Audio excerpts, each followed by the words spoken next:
جاری وساری فرما۔ الحمدللہ فکر اخلاق و محبت محترم جناب علامہ صاحبزادہ طبیر حسین نقشبندی صاحب خصوصی انداز میں انہوں نے فرائض سے انجام دیے، علماء کرام نے بیان دیا، علامہ غلام مرتضیٰ صاحب نے خوبصورت اصلاحی بیان کیا۔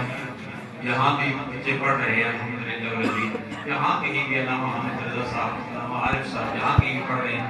جامعہ حقانیہ ظہیر کی دیگر جامعہ حافظ محمد کامران حکامی جامعہ مسجد علی اکبر مرزا میں بچوں کو پڑھا رہے ہیں، وہاں تعلیم دے رہے ہیں، جہاں کہیں بھی سب کے لیے دعا کرتے ہیں یا اللہ سب کو مزید ہمت و ثواب عطا فرما۔ آمین۔ لا الہ الا اللہ مسجد کے نمازیوں پر، انتظامیہ پر، جن حضرات نے جانی مالی اخلاقی دامِ دل میں سخن نے جس طریقے سے بھی تعاون کیا، سب کا تعاون اپنی بارگاہ عظیم میں مقبول و منظور فرما۔ سب کو صحیح معنوں میں صاحبزادہ حضرت اسرار احمد صاحب کا دست و بازو بننے کی توفیق عطا فرما۔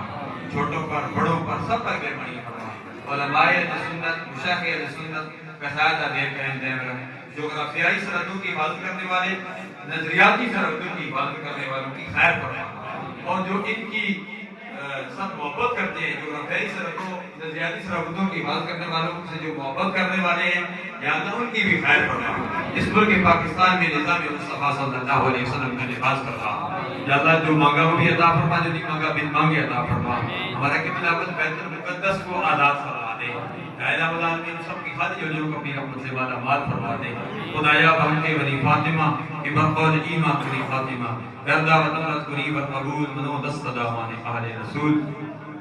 الہی خیر گردانی بحق کی شاہ جیلانی، یا الہ العالمین تمام بیماروں کو ڈینگی کی بات بھی آ گیا ہے، پہلے بحث کورونا تھا، کئی لوگ فوت ہو رہے ہیں، یا الہ العالمین سب بیماریوں کے لیے جن بالخصوص حضرت صاحب کے والد گرامی کے لیے دعا کرتے ہیں، ان کو صحت کاملہ عاجلہ عطا فرما۔ جن کے والدین بیمار ہیں سب کو صحت عطا فرما، جن کے والدین اس دنیا خالی کو چھوڑ کر چلے گئے ان کو تھوڑا رحمت کا نزول فرما۔ یا اللہ جو مانگا وہ بھی عطا فرما، جو نہیں مانگا بن مانگے عطا فرما۔ اپنے رکھنے کی توفیق دے، دل مرتضیٰ سود زندگی دے، یا الہی دکھا دے مدینہ کیسی بستی ہے جہاں دن رات مولا تیری رحمت برستی ہے۔ ونفوض امورنا الی اللہ ان اللہ بصیر بالعباد برحمتک۔